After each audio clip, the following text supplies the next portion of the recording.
ನಮಸ್ತೆಲ್ಲರಿಗೂ. ಇದೇ ಶನಿವಾರ ಮೇ 16ನೇ ತಾರೀಕು ಶನಿ ಅಮಾವಾಸ್ಯೆ ಅತ್ಯಂತ ಪ್ರಮುಖವಾದ ದಿನ. ಆ ದಿನ ಶನೈಶ್ಚರನ ಜಯಂತಿ ಅಥವಾ ಶನೈಶ್ಚರನ ಅಮಾವಾಸ್ಯೆ ಅಂತ ಕೂಡ ಹೇಳಿ ಕರೆಯಲಾಗಿದೆ. ಇದು 13 ವರ್ಷಗಳಿಗೊಮ್ಮೆ ಬಂದಿರತಕ್ಕಂತಹ ವಿಶೇಷವಾದಂತಹ ಒಂದು ದಿನ. ಮುಂದೆ ಜೀವನದಲ್ಲಿ ಮತ್ತೆ ನಮಗೆ ಬರುತ್ತೋ ಇಲ್ವೋ ಗೊತ್ತಿಲ್ಲ, ಆದರೆ ಬಂದಿರತಕ್ಕಂತಹ ಈ ಒಂದು ದಿನವನ್ನು ಯಾರೂ ತಪ್ಪಿಸ್ಕೊಳ್ಬೇಡಿ. ಸಾಡೆ ಸಾತಿ ಮತ್ತು ಶನಿ ದೋಷದಿಂದ ಮುಕ್ತಿ ಸಿಗಲು ಈ ಒಂದು ಚಿಕ್ಕ ಪರಿಹಾರವನ್ನು ಮಾಡೋದರಿಂದ ನೀವು ಎಷ್ಟೋ ಸಂಕಷ್ಟಗಳಿಂದ ಪಾರಾಗಬಹುದು. ಮೇ 16 ಬೆಳಗ್ಗೆ 5:11 ಗಂಟೆಯಿಂದ ಮೇ 17 ಮಧ್ಯರಾತ್ರಿ ಅಂದರೆ 1:31 ಗಂಟೆವರೆಗೂ ಈ ಒಂದು ಅಮಾವಾಸ್ಯೆ ತಿಥಿ ಇರುತ್ತೆ. ಈ ದಿನ ನೀವು ಪ್ರತಿಯೊಬ್ಬರು ಮಾಡಲೇಬೇಕಾದಂತಹ ಒಂದು ಪರಿಹಾರ. ಸಾಡೆ ಸಾತಿ ಇದ್ದವರು ಅಷ್ಟೇ ಅಲ್ಲ, ಸಾಡೆ ಸಾತಿ ಇಲ್ಲದೆ ಇದ್ದವರು ಕೂಡ ಇದನ್ನು ಮಾಡಿಕೊಳ್ಬಹುದು. ಶನಿ ದೋಷದಿಂದ ಮತ್ತು ಶನಿ ಮಹಾತ್ಮನ ಒಂದು ಪ್ರಭಾವದಿಂದ ತಪ್ಪಿಸ್ಕೊಳ್ಬೇಕು ಅಂತಂದರೆ ಈ ಪರಿಹಾರವನ್ನು ತಪ್ಪದೇ ಮಾಡಿ. ಶನಿ ಮಹಾತ್ಮನ ದೇವಸ್ಥಾನಕ್ಕೆ ಎಳ್ಳು ಮತ್ತು ಸಾಸಿವೆ ಎಣ್ಣೆಯನ್ನು ದಾನ ಕೊಡುವುದು ಅತ್ಯಂತ ಶ್ರೇಷ್ಠ. ದಾನಗಳಿಗೆ ಒಂದು ಒಳ್ಳೆ ಸಮಯ, ದಿನ, ಶುಭ ದಿನ ಅಂತಲೇ ಹೇಳ್ಬೋದು. ನೀವು ಇಷ್ಟು ದಾನಗಳನ್ನು ಮಾಡ್ತೀರಿ ಈ ದಿನ, ಅಷ್ಟೊಂದು ನಿಮಗೆ ತುಂಬಾ ಶ್ರೇಯಸ್ಸು, ಒಂದು ಒಳ್ಳೆಯ ಫಲಗಳನ್ನ ಪಡ್ಕೋತೀರಾ. ಇನ್ನು ಅವತ್ತಿನ ದಿನ ಹನುಮಾನ್ ಚಾಲೀಸವನ್ನು ಪಠನೆ ಮಾಡಿ ತುಂಬಾ ಒಳ್ಳೆಯದು. ಇನ್ನು ಆಂಜನೇಯನಿಗೆ ತಪ್ಪದೆ 21, 48, 108 ವೀಳ್ಯದೆಲೆ ಹಾರಗಳನ್ನು ಹಾಕಿ ಕೊಡುವುದು ತುಂಬ ಶ್ರೇಯಸ್ಸು. ಇದಕ್ಕೆ ಕೂಡ ನೀವು ಮಾಡಬಹುದು. ಇನ್ನು ಬಡವರಿಗೆ ಕಪ್ಪು ಬಣ್ಣದ ಬಟ್ಟೆ ದಾನ ಕೊಡುವಂಥದ್ದು ಅಥವಾ ಚಪ್ಪಲಿ ದಾನ ಕೊಡುವಂಥದ್ದು ಮತ್ತು ಆಹಾರವನ್ನು ನೀಡುವಂಥದ್ದು, ಇದೆಲ್ಲನೂ ತುಂಬಾ ಒಳ್ಳೆಯದು.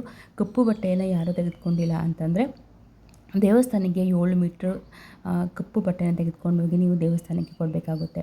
ಜೊತೆಗೆ ಬೇರೆ ತುಂಬ ಯಾರಾದರೂ ಹಸುವಿನಿಂದ ಒದ್ದಾಡ್ತಿರ್ತಾರಲ್ಲ ಅಂಥವ್ರಿಗೆ ದಾರಿಯಲ್ಲಿ ಇರ್ತಕ್ಕಂತಹ ವಯಸ್ಸಾದವರು ಅಥವಾ ಕೈಕಾಲು ಅಂಗವಿಕಲರಿಗೆ ಆಹಾರವನ್ನು ನೀಡುವುದು ತುಂಬಾ ಒಳ್ಳೆಯದು. ಇದ್ರ ಜೊತೆಗೆ ನೀವು ಶನಿ ಸ್ತೋತ್ರವನ್ನು ಪಠನೆ ಮಾಡೋದು ಕೂಡ ತುಂಬಾ ಒಳ್ಳೆಯದು. ತುಂಬ ಇದರ ಬಗ್ಗೆ ನೀವು ಸಾಕಷ್ಟು ನೋಡಿರ್ತಾರೆ, ಈಗಾಗಲೇ ಎಲ್ಲ ಯೂಟ್ಯೂಬರ್ಸು ಇನ್ಸ್ಟಾಗ್ರಾಮ್ನೆಲ್ಲನೂ ಇದ್ರ ಬಗ್ಗೆ ಹಾಕಿರ್ತಾರೆ. ಹಾಗಾಗಿ ಈ ಒಂದು ಪರಿಹಾರವನ್ನು ಮಾಡಿಕೊಳ್ಳೋದ್ರಿಂದ ಎಷ್ಟೋ ಸಂಕಷ್ಟಗಳನ್ನು ಪಡ್ಕೊಳ್ಬೋದು. ತಪ್ಪದೆ ನೀವು ಈ ಒಂದು ಪರಿಹಾರವನ್ನು ಮಾಡ್ಕೊಳ್ಳಿ. ತಪ್ಪದೆ ಹನುಮಾನ್ ಚಾಲೀಸವನ್ನು ಓದಿ ದೇವಸ್ಥಾನಕ್ಕೆ ತಪ್ಪದೆ ನೀವು ಹೋಗಿ ಎಳ್ಳು ಮತ್ತು ಸಾಸಿವೆಯನ್ನು ದಾನ ಕೊಡಿ. ಆದಷ್ಟು ಎಷ್ಟು ಸಾಧ್ಯ ಆಗುತ್ತೋ ಅಷ್ಟು ನಿಮ್ಮ ಕೈಲಾದಷ್ಟು ಒಂದು ದಾನವನ್ನು ಮಾಡ್ಬೋದು. ನೀವು ಈ ದಿನ ಸಾಲ ಯಾರಾದರೂ ಕೊಡಬೇಕು ಅಂತಿದ್ರೆ ಅಥವಾ ತಗೊಂಡಿರೋ ಸಾಲವನ್ನು ತೀರಿಸಬೇಕು ಅಂತಿದ್ರೆ ಮತ್ತು ಲೋನ್ಗಳನ್ನು ತೀರಿಸಬೇಕು ಅಂತಿದ್ರೆ, ಈ ಎಲ್ಲ ಸಮಸ್ಯೆಗಳು, ಹಣಕಾಸಿನ ಯಾವುದೇ ಸಮಸ್ಯೆಗೂ ಈ ಅಮಾವಾಸ್ಯೆ ಪೂಜೆ ಅಷ್ಟೇ ತುಂಬಾ ನಮಗೆ ಒಂದು ಒಳ್ಳೆ ಫಲವನ್ನು ಕೊಡುತ್ತೆ. ತಪ್ಪದೇ ಅಮಾವಾಸ್ಯೆ ಪೂಜೆಯನ್ನು ಮಾಡ್ಕೊಳ್ಳಿ. ಹಣಕಾಸಿನಲ್ಲಿ ಯಾವುದೇ ಸಮಸ್ಯೆ ಇದ್ದರೂ ಹೋಗುತ್ತೆ. ಲೋನ್ ತೊಗೊಂಡು ಅದನ್ನ ಕಟ್ಟೋದಕ್ಕೆ ನಮಗೆ ಯೋಗ್ಯತೆ ಎರಡೂ ಬರಬೇಕು ಅಂತಂದರೆ ನೀವು ತಪ್ಪದೆ ಅಮಾವಾಸ್ಯೆ ದಿವಸ ಪೂಜೆಯನ್ನು ಮಾಡಬೇಕು. ಲಕ್ಷ್ಮೀ ಪೂಜೆಯನ್ನು ಮಾಡಿ, ಶನಿ ಮಹಾತ್ಮನ ಪೂಜೆಯನ್ನು ಮಾಡಿ, ಇದನ್ನೆಲ್ಲ ಮಾಡೋದ್ರಿಂದ ತುಂಬಾ ಒಳ್ಳೆಯದಾಗುತ್ತೆ. ಎಲ್ಲದಕ್ಕೂ ಟೈಮ್ ಬರುತ್ತೆ ಅಂತ ಹೇಳ್ತಾರಲ್ಲ, ಅಂತಹ ಒಂದು ಟೈಮ್ ಈಗ ಬಂದಿದೆ.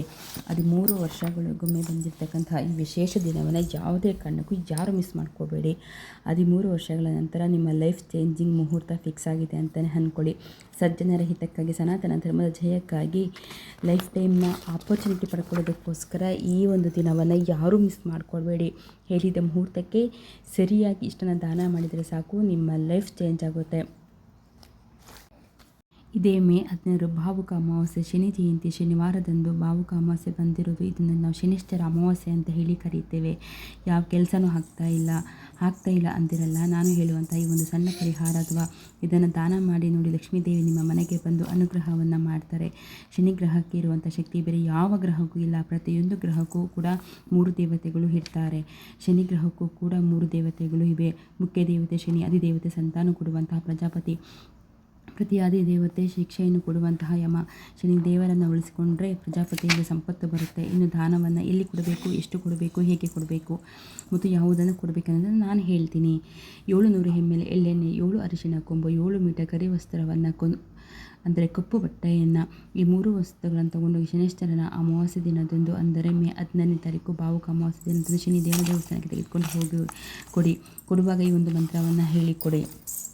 ತೈಲಂ ಚೂರ್ಣಂ ಚ ವಸ್ತ್ರಂ ಚ ಯಥಾಶಕ್ತಿ ಪ್ರದೀಯತೆ ಮಮ ಪಾಪಂ ಪ್ರಶಮನಾಯ ಗ್ರಹಪೀಡ ನಿವೃತ್ತಯೇ ಅಂತ ಹೇಳಿ ಒಂದು ಶ್ಲೋಕವನ್ನು ಹೇಳಿ ನೀವು ಮಾಡುವುದು ತುಂಬಾ ಒಳ್ಳೆಯದು.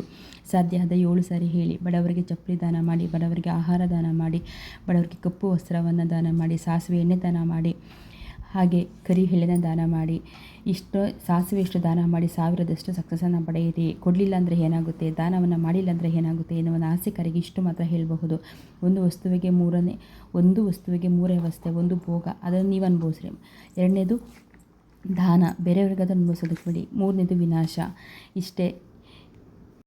ಆ ಒಂದು ನಾವು ವಸ್ತುವನ್ನು ಇಲ್ಲಿ ನಾವು ಅನುಭವಿಸ್ಬೇಕು ಅಥವಾ ಬೇರೆಯವ್ರಿಗಾದ್ರೂ ಕೊಡಬೇಕು. ಇಲ್ಲಾಂತಂದರೆ ಅದು ಏನಾಗುತ್ತೆ, ವಿನಾಶ ಆಗುತ್ತೆ, ನಾಶ ಆಗುತ್ತೆ. ಅದು ಎಂದಿಗೂ ಶಾಶ್ವತವಾಗಿ ಇರೋದಿಲ್ಲ. ಹಾಗಾಗಿ ನಾನು ಇಷ್ಟನ್ನು ಮಾತ್ರ ಹೇಳಬಲ್ಲೆ. ಈ ವಿಡಿಯೋ ನಿಮ್ಗೆ ಇಷ್ಟ ಆಗಿದೆ ಅಂತ ಅಂದ್ಕೊತೀನಿ.